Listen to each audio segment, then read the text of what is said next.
Hello, good afternoon everyone. स्वागत है मेरे YouTube channel history mentor by Tusharika में। हम लोग इस चैनल के माध्यम से यूजीसी नेट हिस्ट्री की तैयारी करते हैं। हम लोग पीवाईक्यू भी करते हैं और थ्योरी पोर्शन भी करते हैं। तो अभी हम लोग पीवाईक्यू देखेंगे। इससे पहले 6 सेशन हो चुके हैं, ये हमारा 7वां सेशन है। तो पीवाईक्यू यूजीसी नेट के लिए बहुत इम्पॉर्टेंट फैक्ट है। पीवाईक्यू से ही आपका बहुत सारे कॉन्सेप्ट क्लियर होते हैं। तो चलिए हम लोग शुरू करते हैं आज का क्लास। तो सबसे पहला क्वेश्चन है, ऋग्वेद के शब्दों में व्युत्पत्ति विज्ञान निरुक्त पर 6ठी शताब्दी ईसा पूर्व के ग्रंथ निरुक्त का लेखक कौन थे? तो निरुक्त के बारे में बोला गया है। ऋग्वेद के शब्दों के व्युत्पत्ति विज्ञान निरुक्त पर 6ठी शताब्दी ईसा पूर्व के ग्रंथ निरुक्त का लेखक कौन थे? तो इसके लेखक थे यास्क। ठीक है, तो यास्क प्राचीन विद्वान और व्याकरण थे, मतलब विद्वान थे और व्याकरण के ज्ञाता थे, जो 6ठी शताब्दी ईसा पूर्व में रहते थे। तो निरुक्त 6 वेदांगों में से एक है, जो ऋग्वेद में पाए जाने वाले शब्दों की व्युत्पत्ति और व्याख्या पर केंद्रित है। तो 6 वेदांग कौन कौन से है देख लेंगे। शिक्षा, छंद, व्याकरण, निरुक्त, ज्योतिष और कल्प। तो इसमें ऑप्शन 1 यास्क ये सही हो जाएगा। उसके बाद देख लेते हैं मैक्स मुलर कौन थे। तो मैक्स मुलर एक जर्मन इंडोलॉजिस्ट जो वैदिक ग्रंथों को अंग्रेजी में अनुवाद करने के लिए जाने जाते थे। इंडोलॉजिस्ट थे, जर्मन के रहने वाले थे और यहाँ भारत के वैदिक ग्रंथों को अंग्रेजी में अनुवाद करते थे, इसलिए इसे इंडोलॉजिस्ट कहा गया है। उसके बाद है कल्हन राज तरंगिनी के लेखक थे। कश्मीर का एक ऐतिहासिक क्रॉनिकल थे। कल्हन ने राज तरंगिनी में कश्मीर के बारे में बताया है। उसके बाद है बाण, जो 7वीं शताब्दी में संस्कृत के कवि और हर्षचरित के लेखक थे। तो इस तरह से क्वेश्चन नंबर 61 का क्वेश्चन आंसर हो जाता है यास्क। तो आगे चलते हैं हम लोग क्वेश्चन नंबर 62। इससे पहले हम लोगों ने 60 क्वेश्चन कर लिए हैं, आज हम 61 से स्टार्ट किए हैं। मेरे पिछले वीडियो में जाके आप लोग देख सकते हैं, 1 से लेके 60 तक सारे क्वेश्चन करवा दिए गए हैं। उसके बाद है क्वेश्चन नंबर 62। नीचे 2 कथन दिए गए हैं, एक अभिकथन एक ए के रूप में लिखित है, तो दूसरा उसके कारण आर के रूप में। अभिकथन ए में है, जब्त के लिए खेती की निरंतरता के आधार पर भूमि का वर्गीकरण किया जाता था। तो इसमें देखिए ऑप्शन में भी दिया है, पहला है पोलज, ऐसी भूमि जिस पर प्रतिवर्ष खेती की जाती थी। दूसरा है परती या परूती, ऐसी भूमि जो कुछ समय के लिए खाली छोड़ दी जाती थी। तीसरा है चाचर, ऐसी भूमि जो 3 या 4 वर्ष तक खाली रहती थी। और चौथा है बंजर, या ऐसी भूमि जिस पर 2 वर्ष तक से खेती नहीं हुई है। उसके बाद कारण में है, खेती का विस्तार और सुधार करने के लिए अकबर ने 2, 3, 4 श्रेणियों के तहत आने वाली भूमि पर राजस्व को निम्न दर लगाने का आदेश दिया है।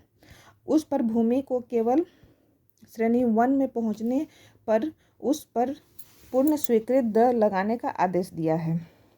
तो यहाँ श्रेणी दिया गया है, ये अकबर के समय का है जब्त भूमि कर प्रणाली, जिसके आधार पर भूमि को 4 भागों में विभाजित किया गया था कि किस भूमि से किस दर पर लगान लिया जाए। ये सारा चीज़ हम लोग को आईने अकबरी से प्राप्त होता है। आईने अकबरी में सारा चीज़ लिखा हुआ है। तो मुगल काल का है, अकबर के समय का जब्त एक राजस्व प्रणाली है। तो इसमें खेतों के बारे में दिया गया है। तो इसमें ऑप्शन ए, अभिकथन ए सारा सही है। उसके बाद है कारण, खेती का विस्तार और सुधार करने के लिए अकबर ने 2, 3, 4 श्रेणियों के तहत आने वाली भूमि पर राजस्व को निम्न दर पर लगाने का आदेश दिया था। तो 2, 3 और 4, क्योंकि 2 में है देखिए परती भूमि जो कुछ समय के लिए खाली छोड़ दी जाती थी। तीसरा में है चाचर, ऐसी भूमि जो 3 या 4 वर्ष के लिए खाली रहती थी। और चौथा है बंजर, या ऐसी भूमि जिस पर 2 वर्ष तक खेती नहीं होती थी या 2 वर्ष से ज़्यादा से। तो इन पर हर एक वर्ष खेती नहीं होती थी, तो खेती नहीं होगी तो सब कर कैसे देंगे। इसीलिए अकबर ने आदेश दिया था कि आने वाले इन श्रेणियों में 2, 3, 4 श्रेणियों के तहत आने वाली भूमि पर राजस्व को निम्न दर लगाने का आदेश दिया था। और जब वो ज़मीन जब श्रेणी नंबर 1 में पहुंच जाए, जब वो पॉलेज में पहुंच जाए और प्रतिवर्ष खेती होने लगे, तो उस पर पूर्ण स्वीकृत दर लगाने का आदेश दिया। तो इस तरह से ऑप्शन ए और आर दोनों सही है और आर ए की सही व्याख्या है। तो इसमें ऑप्शन नंबर 1 सही हो जाएगा। तो आगे देखते हैं। चलिए आगे है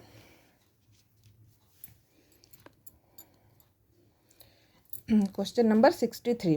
प्रारंभिक भारतीय इतिहास में लैंगिक भेदभाव संबंधों के अध्ययन में शामिल है। तो सबसे पहले है पुरातत्व सामग्री और स्रोत, उपमहाद्वीप का इतिहास, तीसरा है महिलाओं और पदानुक्रमों पर फोकस, चौथा है अभिजातीय समूह का अध्ययन।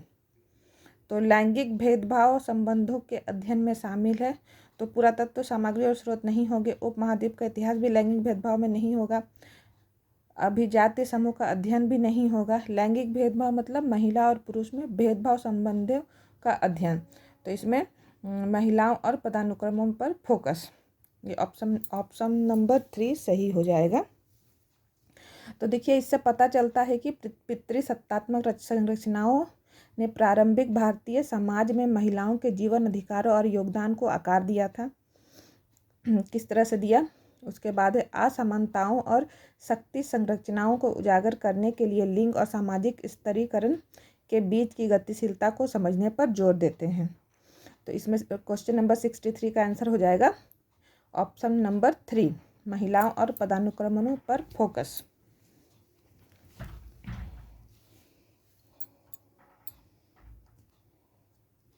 उसके बाद हम लोग देखते हैं क्वेश्चन नंबर 64। इसमें भी अभिकथन और कारण है। तो पहला अभिकथन में दिया है, महावस्तु में बुद्ध द्वारा संतोचरित लेखन पवित्र जीवनी है। बुद्ध का पवित्र जीवनी पर लेखन है तथा संस्कृत प्राकृत मिश्रित भाग में व्याख्या के उदय का वर्णन है। महावस्तु में मतलब बुक है, उसमें बुद्ध के स्वचरित लेखन मतलब उनके पवित्र जीवनी है बुद्ध का, तथा संस्कृत प्राकृत मिश्रित भाषा में व्याख्या के उदय का वर्णन है। और कारण में है, महायान संप्रदाय से संस्कृत के प्रयोग की प्रवृत्ति तीव्र हो गई थी।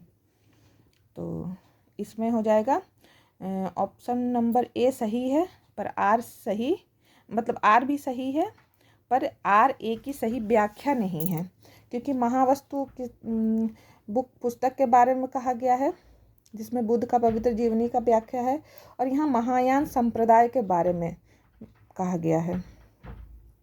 तो इस तरह से ऑप्शन नंबर 2 सही हो जाएगा। ए और आर दोनों सही है, पर आर ए की सही व्याख्या नहीं है। तो चलिए आगे देखते हैं हम लोग क्वेश्चन नंबर 5।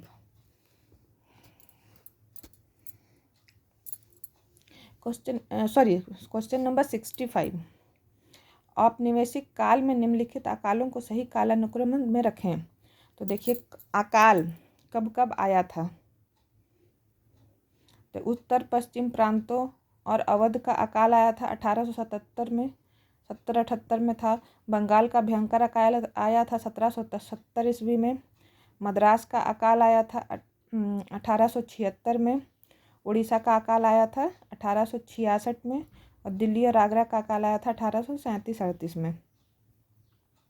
तो उसको काल अनुक्रम में रखना है। तो देखिए सबसे पहले हो जाएगा बंगाल का भयंकर अकाल 1770 ईस्वी में, ऑप्शन नंबर बी। उसके बाद आ जाएगा ऑप्शन नंबर ई, दिल्ली और आगरा का अकाल 1837 में। उसके बाद आ जाएगा 1876 में मद्रास का अकाल। उसके बाद ऑप्शन नंबर सी, फिर ए ऑप्शन नंबर ए हो जाएगा उत्तर पश्चिम प्रांतों और अवध का अकाल 1877 ईस्वी में। तो इस तरह से ऑप्शन नंबर ई सही हो जाएगा, सही काल अनुक्रम से।